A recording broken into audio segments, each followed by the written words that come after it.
It was the month of June, and the weather was beautiful. Stuart left school. He was on holiday, but he was not happy. He did not have a motorbike. Stuart was 17 years old. He left school, but he did not start work. All his mates started work immediately, but Stuart did not want to work. He wanted a long holiday, and he needed a motorbike. Stuart lived in Leeds, a big city in the north of England. Leeds is a busy city, full of offices, shops and factories. It's not a good place for a holiday. Martin, a friend of Stuart's, worked in a garage. Martin had a bike for sale. It was a beauty, a Japanese Suzuki. Martin wanted £350 for the bike, but Stuart did not have £350. He didn't have any money. Stuart went and looked at the bike every day. It was a beauty. He wanted to buy it. "Where can I find £350? Stuart asked himself. Stuart left the garage and walked back home. His house was in Blenheim Street, near the university. There were lots of old, empty houses in Blenheim Street. The university was one of the biggest in England. The university often bought land and buildings. Most of the old houses in Blenheim Street belonged to the university. Some of these houses had been empty for years. Stuart often searched through them.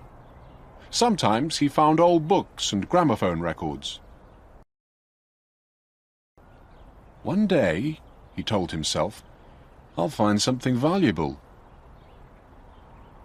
There was a large house at the corner of Blenheim Street. Its owner, a rich old woman, had died a few days ago. The university bought the house immediately. Now the house was empty. There was wood across the front door, and the windows were broken. Someone looked out of a window. It was a man of about 20.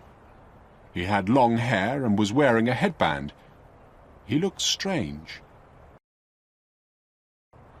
He was a squatter. Squatters live in old, empty houses, and they don't pay any rent. The stranger waved to Stuart. He wanted to speak to Stuart. What does he want? Stuart asked himself. "Hi." "Hello." "Like to help me?"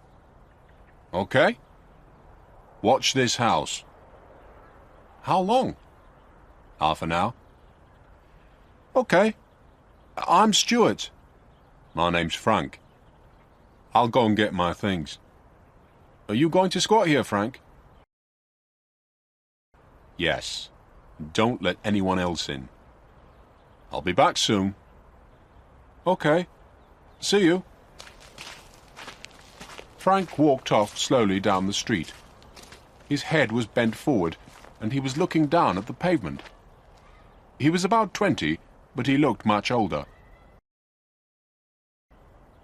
Frank went round the corner, and Stuart turned towards the house.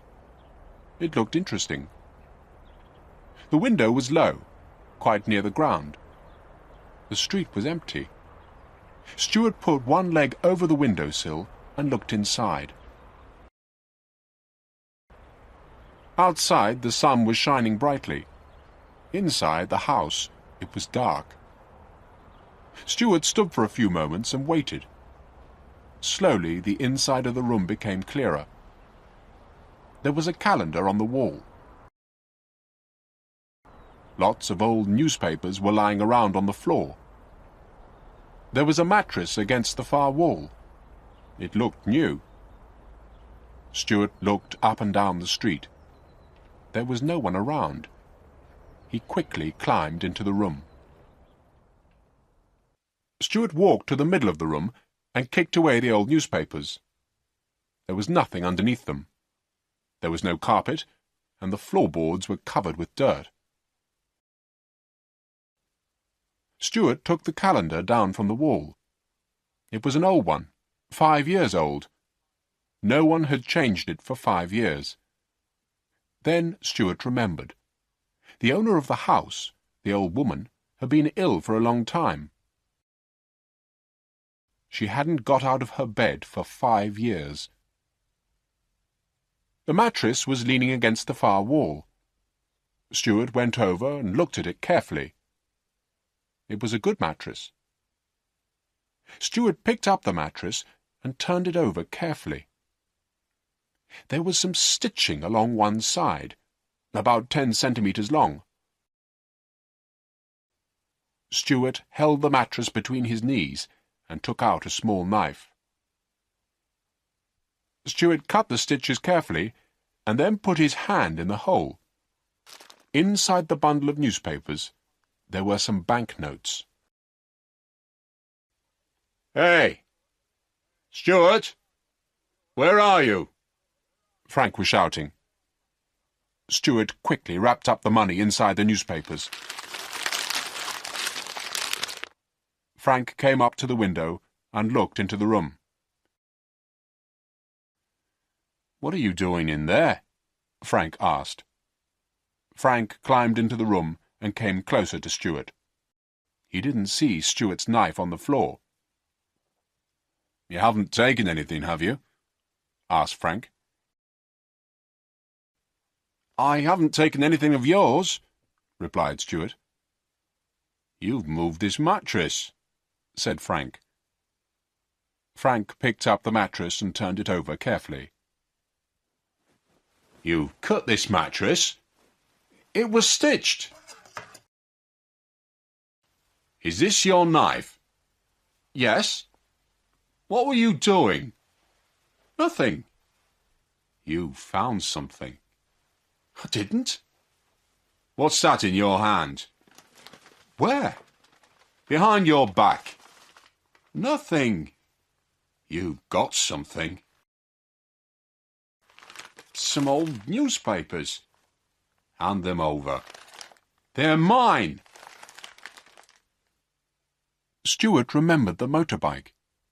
"Give me those newspapers," he said again. "There's something else in the mattress," he said to Frank. He picked up the mattress and put his hand deep in the hole. He turned and jumped out through the window into the street. Round the corner there was another old empty house. He ran for a few metres and then hid under some bushes. "Perhaps he's in there," thought Frank. Stuart sat up under the bushes and opened out the newspapers. 10, 20, 30, 320, 325. It was cool in the garden, and Stuart lay back under the bushes. "I'll wait here for half an hour," thought Stuart. The sergeant, a fat, round-faced man, was half asleep. "Where? What?" asked the sergeant, still half asleep. "Over there! Someone's running with a knife," replied the constable. "The man's gone mad. It's this heat." "Quick! Get out and catch him," said the sergeant. The constable soon caught him and held his arm tightly. "Oh, it's you," the sergeant said to Frank. "What's going on, Frank?" "I'm looking for a guy." "With a knife?" "What guy?" "He's stolen my money." "What money?" "How much money?" "I don't know. A lot." "You don't know?" "Where did you get it?" "In an old house." "Where are you taking me?" asked Frank. "To the police station," replied the constable. "What's his name?" "Stuart. Stuart took it." "Who's Stuart?" asked the constable. I met him in an old house, replied Frank. Where you found the money? Asked the sergeant. Yes, I found it inside a mattress, said Frank. Who's got the money now? Asked the sergeant. So, now we have to find Stuart, said the constable. Look in this garden, Frank told the policeman. Hi, Martin. Hello, Stuart. How much for the bike? £350. How much for me? Still £350. Have you any money? Yes. How much? £300.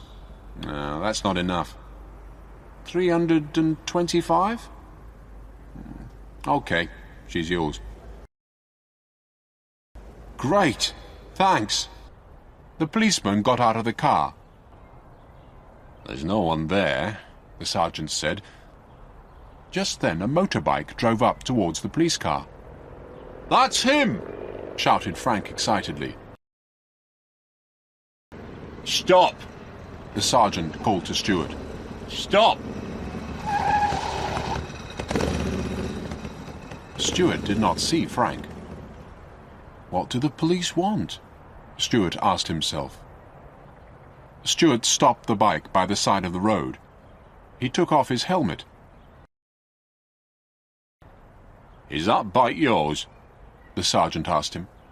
I bought it at the garage down the road. Then Stuart saw Frank. What have you told these cops? Stuart shouted angrily at Frank. We'll all go to this garage, said the sergeant. So, this lad paid you £325 for this bike, the sergeant said to Martin. And where did you get this money? The sergeant asked Stuart. We'll look after this money, he said. You two can go now. It's my money, shouted Frank. Do you want to come to the police station with us? Asked the constable. It has started to rain now, replied Stuart. I'm going to save another £325 and buy that bike.